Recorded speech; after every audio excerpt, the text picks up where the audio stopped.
अस्सलाम वालेकुम students, welcome back to the channel mathematics by Arif Panjwani. Exercise 2.3 ही कंटिन्यू कर रहे हैं। आज हम स्टार्ट करेंगे क्वेश्चन नंबर 7।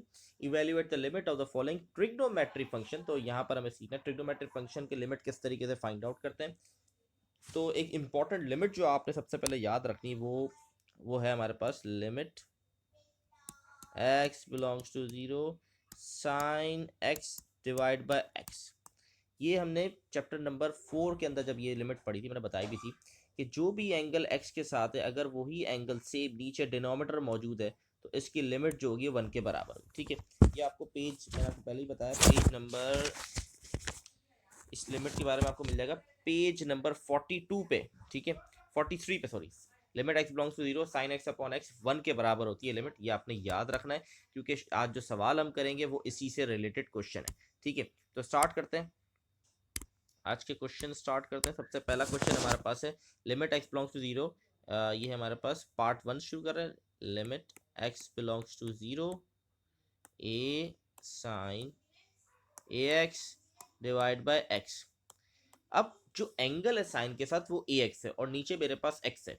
तो मैं ये लिमिट अप्लाई अगर मुझे करनी है, जो इंपॉर्टेंट लिमिट है अगर मुझे वो बनानी है तो उसके लिए बहुत इंपॉर्टेंट है कि जो साइन का एंगल है वही एंगल नीचे मौजूद हो। ठीक है, तो अब इसके लिए मुझे क्या करना पड़ेगा, मुझे डिनोमिनेटर में मल्टीप्लाई और डिवाइड करना पड़ेगा ए को, या मैं न्यूमिनेटर में ऊपर भी कर दूँ तो कोई मसला नहीं है। ठीक है, तो मल्टीप्लाई और डिवाइड कर देंगे ए को, multiply and divided by A. ठीक है, ये हो जाएगा limit x belongs to 0 a sine ax।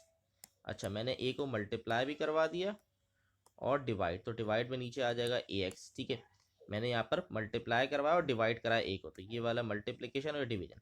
अब अगर आप देखें तो यहाँ लिमिट में अप्लाई कर सकता हूँ। ठीक है, यहाँ पर लिमिट में अप्लाई कर सकता हूँ। ठीक है, तो यहाँ पर ये हमारी लिमिट बन जाएगी, तो मैं लिख दूंगा अप्लाई लिमिट। ठीक है, जैसे ही लिमिट अप्लाई होगी तो ये जो मैंने सर्कल पार्ट के ये पूरा हो जाएगा 1 के बराबर।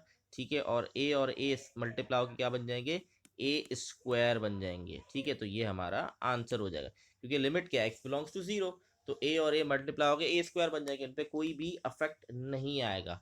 ठीक है, तो ये हो गया हमारा question number 1 done. Next part में मूव करते हैं क्वेश्चन नंबर 2 पे। पार्ट नंबर 2 पे लिमिट x बिलोंग्स टू 0 है हमारे पास। ठीक है, और साइन रूट ए एक्स, नीचे है x अपॉन रूट ए। अब नीचे हमारे पास जो भी साइन का एंगल है हमारे पास रूट ए एक्स, और नीचे डिनोमिनेटर मेरे पास x अपॉन रूट ए। तो x के साथ यहाँ पर मुझे ए रूट ए चाहिए, तो मैं मल्टीप्लाई और डिवाइड करा दूंगा रूट ए को in denominator, multiply and divided by root A in denominator. ठीक है, डिनोमिनेटर में ये हम स्टेप करेंगे, तो ये डिनोमिनेटर पे करवा, तो ये बन जाएगा limit x belongs to 0 sine root A x. ठीक है, ये x अपॉन रूट है अपनी जगह पे रहा। अभी मैंने क्या करवाया, मल्टीप्लाई और डिवाइड करा रहा हूँ रूट ए को, तो मल्टीप्लाई हो गया क्योंकि डिनोमिनेटर में करा रहा हूँ, और डिवाइड भी हो गया। तो ये जो हमारे पास ऊपर टर्म है, जब मैं लिमिट अप्लाई करूंगा तो ये पूरी टर्म हो जाएगी 1 के बराबर। ठीक है, 1 के बराबर हो जाएगी, तो जब मैं लिख दूंगा अप्लाई लिमिट, तो ये चीज़ हो गई मेरी। जैसे ही अप्लाई लिमिट होगी तो ये पूरी चीज़ जो मैंने राउंड की 1 के बराबर हो गई। नीचे क्या बच गया, रूट ए और root A and root A multiply करूंगा तो मेरे पास क्या बन जाएगा, ये root A multiply by root A हमारे पास बन जाएगा ए के बराबर आ जाएगा। ठीक है, तो आंसर हमारे पास क्या आ जाएगा, इसका आंसर आ जाएगा ए। अच्छा, इस पर डबल आएगा, एक मिस्टेक कर दी मैंने। अच्छा, यहाँ पर जब ये ऊपर रेसिप्रोकल हो जाएगा ना, ये ऊपर चले जाएगा। देखिए ये रूट है नीचे है डिनोमिनेटर के एक और हमारे पास फ्रैक्शन फॉर्म बन रही, तो ये ऊपर जाएगा तो ये बन जाएगा root A multiply by root A. तो ये मल्टीप्लाई होगा तो हमारे पास बन जाएगा रूट ए का होल स्क्वायर, और स्क्वायर से रूट कट जाएगा तो आंसर आ गया ए। तो ये हो गया हमारा पार्ट नंबर 2 भी डन। ठीक है, पार्ट नंबर 3 स्टार्ट करते हैं। पार्ट नंबर 3 के अंदर है लिमिट x बिलोंग्स टू 0। यहाँ पर कोई प्रॉपर्टी नहीं लग रही, इसको हम डायरेक्टली पुट करके देखेंगे कि क्योंकि डिनोमिनेटर में कोई नंबर तो है नहीं कि डिनोमिनेटर में x होता और नीचे x लगा देते तो वो बेसिकली इन्फिनिटी पे चले जाता, तो ऐसा तो कुछ है नहीं, तो हम डायरेक्ट अप्लाई करेंगे लिमिट लिख देंगे पार्ट 3 कर रहे हैं, अप्लाई लिमिट, ठीक है, x बिलोंग्स टू 0 है, इसका मतलब जहां पर x होगा वहां 0 लिख देंगे, ठीक है। यहाँ आ गया होल क्यूब, 3 cos 0 1 के बराबर होता है तो 1 आ जाएगा, और tan 0 0 के बराबर होता है तो यहाँ आ जाएगा 0, ठीक है। तो ये हो गया 3 1 ज़ा 3 प्लस 0 का होल क्यूब, तो 3 0 ज़ा 3 प्लस 0 3 होता है, और 3 का क्यूब हमारे पास होता है 27। तो ये हो गया हमारा पार्ट नंबर 3 भी डन, सिंपल था, डायरेक्ट लिमिट अप्लाई करनी थी और हमारे पास ये सवाल डन हो गया। पार्ट 4 स्टार्ट करते हैं। पार्ट 4 है, limit x belongs to 0 3 sine x minus x cube upon 2x upon 2x। अच्छा, इसके अंदर सबसे पहला स्टेप जो मैं कर रहा हूँ वो ये करूँगा कि मैं एलसीएम ब्रेक कर दूंगा, ठीक है। Limit x belongs to 0 3 sine x upon 2x x cube upon 2x, ये मैंने एलसीएम सबसे पहले ब्रेक कर दिया, ठीक है। अब दोनों को एलसीएम ब्रेक कर दिया तो अलग अलग लिमिट देनी पड़ेगी।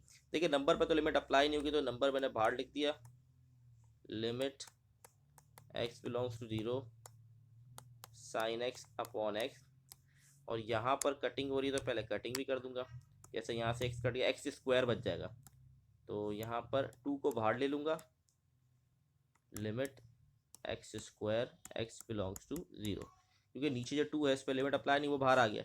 तो ये जो बन गई ये तो मेरे पास लिमिट की प्रॉपर्टी बन गई, तो साइन एक्स अपॉन एक्स इसके बराबर होता है 1 के बराबर, तो ये तो हो गया मेरा 1 अपॉन 2, और ये है एक्स स्क्वायर, एक्स का लिमिट क्या 0 है। अच्छा, अप्लाई लिमिट लिखना है आपने, ठीक है। तो ये तो पूरी टर्म 0 हो जाएगी, बच क्या गया मेरे पास 3 अपॉन 2 मल्टीप्लाई 1, तो आंसर आ जाएगा इसका 3 अपॉन 2। तो ये हो गया हमारा पार्ट नंबर 4 भी डन। तो आई होप ये क्लियर होगा आपको, पार्ट नंबर 4 बहुत आसान पार्ट है। पार्ट नंबर 5 पे मूव करते हैं हम। पार्ट 5, उस पर हमारे पास है limit x belongs to 0 sine P x divide by sine Q x. अब इसके अंदर इशू ये है कि जो बेसिकली जो भी एंगल है वो डिनोमिनेटर में उसके पास होना ज़रूरी है, पी एक्स नीचे होना, साइन पी एक्स के नीचे पी एक्स होना चाहिए और साइन क्यू एक्स के नीचे क्यू एक्स होना चाहिए। तो इसके अंदर सिंपल स्टेप हम ये करेंगे, multiply and divided by P x in numerator, ठीक है, and multiply and divided bye Q x in denominator, ठीक है। तो ये कुछ इस तरीके से बन जाएगा, लिमिट x बिलोंग्स टू 0, ठीक है, पी एक्स मल्टीप्लाई भी कर रहा हूँ और डिवाइड भी कर दिया, ठीक है।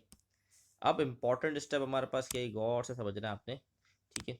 इसी तरीके से मल्टीप्लाई और डिवाइड क्यू एक्स कर रहा हूँ डिनोमिनेटर, तो मल्टीप्लाई क्यू एक्स, यहाँ पर हमारे पास ऑलरेडी था साइन क्यू एक्स, और नीचे डिवाइड में भी क्यू एक्स आ गया, ठीक है।